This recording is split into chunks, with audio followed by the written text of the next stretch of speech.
The Barnabus Project, written and illustrated by the Fan Brothers. So it's three brothers who worked together on this. The Barnabus Project. Barnabus lived in a secret lab. He was half mouse and half elephant, and he had lived in the lab as long as he could remember. He's super cute. The lab was hidden beneath perfect pets on a perfectly ordinary street. So one of the things that I'm obsessed with about this book is the detailed illustrations. They're stunning, and there's so many of them. It's a really thick book, even though the text is minimal on each page. It was deep underground where no one would ever find it. So there's the Perfect Pets store. And here is the secret lab where perfect pets are developed. The lab was where they made perfect pets. Except Barnabus wasn't quite perfect. He had been put in a part of the lab called failed projects. Poor Barnabus. His home was rather small, but that just meant it was easier to keep tidy. The green rubber suits always fed Barnabas his favorite food, which was cheese and peanuts. That makes sense since he's half mouse, half elephant. And yet, he sometimes wondered about the world outside of his little bell jar. Do you see anything that's outside of the bell jars? Yes, right there, there's a cockroach. It was Pip the cockroach who told them stories about the world above. Stories about a sparkling silver lake, green trees, and mountains that reached all the way to the sky, lit with their own stars. So, of course, the mountains Pip is talking about are buildings and skyscrapers, and the stars that they're lit with are just lights. Maybe someday I'll sit on the grass and look at the stars, said Barnabus. And when he closed his eyes, he almost could. Impossible, said Pip. Nothing is impossible, said Barnabus, but secretly he worried his friend might be right. At that moment, the green rubber suits came in. So the green rubber suits are who? Yeah, the scientists, the engineers. They turned on the lights and checked each bell jar one by one. They made strange noises to each other. They peered and they poked. They peeked and they prodded. So they're examining them. They put red stamps on all of the jars. Then they left. What do those red stamps say? Fail.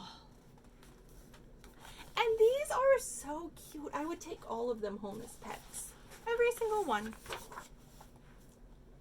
What does it mean? Said Barnabus, looking up at the strange red stamp.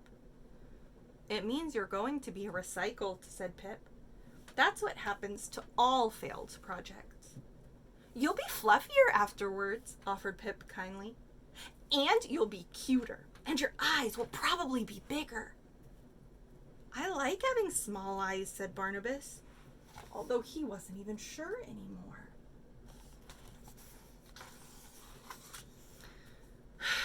Barnabus slumped in his jar. He wasn't fluffy enough, and his eyes were beady, but he liked himself just the way he was. And what if, after he was recycled, peanuts and cheese were no longer his favorite foods? What if his friends didn't recognize him after? What if he no longer cared about green trees and mountains lit with their own stars? Does he want to change? We need to escape, said Barnabus suddenly. The other failed projects gasped, but then they cheered. Impossible, said Pip. Nothing is impossible, said Barnabus. He took a step back, and he kicked as hard as he could. He charged at the glass, but the bell jar was much stronger than he was. Finally, Barnabas made a sad sound with his trunk. Honk. A tiny crack appeared. So if a small sound made a tiny crack appear, what do you think he's going to do next? What could make a large crack appear? A loud noise. So he's trumpeting. And what happened? The bell jar broke. He was free! Can you tell me what emotion you think Barnabas is feeling? He's happy. Do you think there's anything else he might be feeling? He's been in this bell jar his whole life, and he just broke free. So he's elated, he's happy, he's excited. But he's also probably a little scared and nervous, right? He doesn't know what to expect. Then he freed all the others. The Dust Bunnies, Light Up Lois, Bumble Bear, the Amatacs, Mushroom Sloth, Wally the Ripples, Stick 1 and Stick 2, Quirt, Moshi, Pompidou, Fertile, Blinky, the Bottle Mogs, Lowell, Percival, Spike, Pinto, Chloe, Peep, Leaf, all of them. There's so many. You have to understand, they had never been outside of their jars before. There was quite a commotion. They whooped and sang, they chirped and hooted, they stretched their legs and jumped for joy. When they calmed down a bit, they peeked over the edge. The floor was far below. Now what? Said Quirt. What could they do? Do you think they should just jump?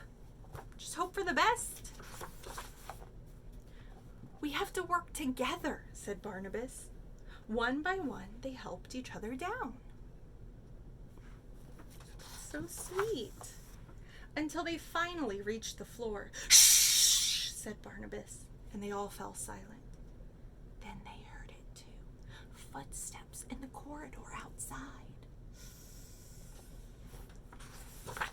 Who do you think is making the footsteps? The green rubber suits. Quick, said Barnabas, we can go through here. He didn't like dark places, but the footsteps were getting closer. Everyone crawled into the vent with Light Up Lois leading the way so that they can see. The vent led into the most secret part of the secret lab. They all looked up. Now I'm going to go back to this part. So this shows us, right? This is where the lab was. So it's almost like a map, right? They're right here. We know because we can see that big thing. And Perfect Pets is up there. We need to run, cried Pip. But Barnabas couldn't run. The great, sad eye seemed to be looking directly at him. We can't leave it behind, said Barnabas. It's scary, said Pip. It's monstrous, said Quirt. It's appalling, said the Amatacs. It's a failed project, said Barnabas, just like us. Oh, Barnabas is so kind.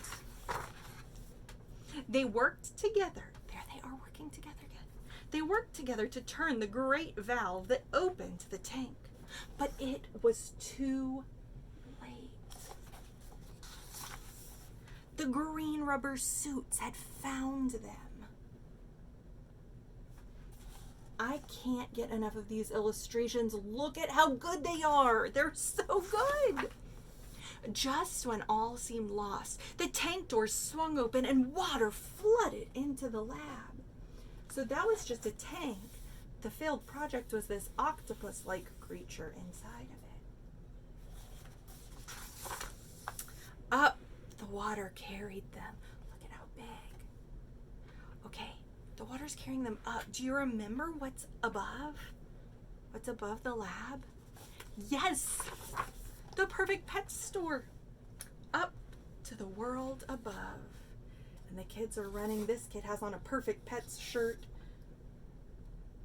And look at all of the perfect versions of those same creatures. When they finally opened their eyes, they were in a puddle, surrounded by shelves of perfect pets. Everyone ran towards the exit.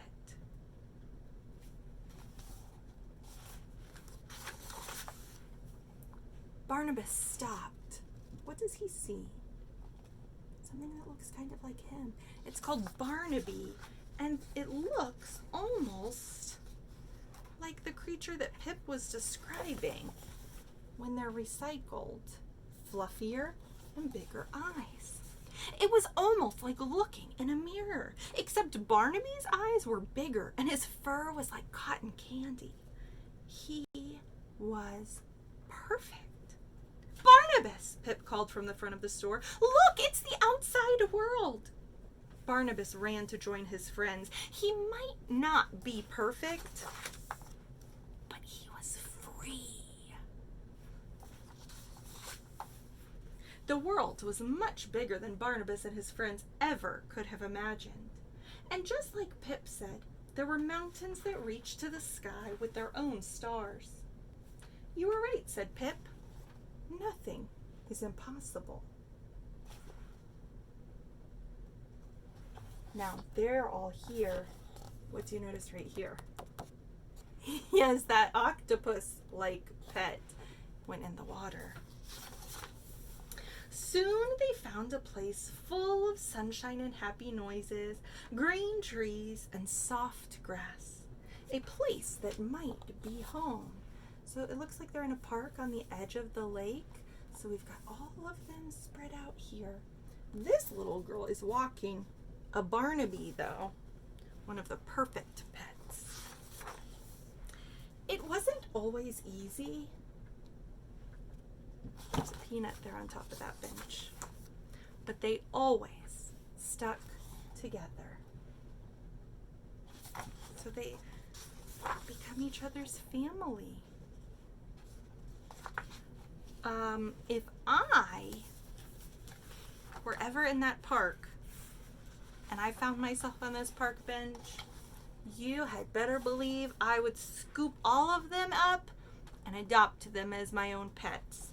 They're so cute and so tiny. Hands down, this is my favorite book so far of 2020. I adore it. I love the storyline. I love the illustrations. I had this dream when I was a little kid that I actually had a pocket giraffe and a pocket elephant as pets. And so as soon as I saw the cover and premise of this book, I was like, this is a book that I am going to be super excited about. And it far exceeded my expectations. I also really love that there's this perception of what society believes is perfect versus what makes them a failed project. But that they are happy with themselves the way that they are and don't want to be changed. So I'm curious, what pet from the Barnabus Project would you like if you got to take one home? So these are the failed project files. And there are the alleged perfect pets. The Barnabus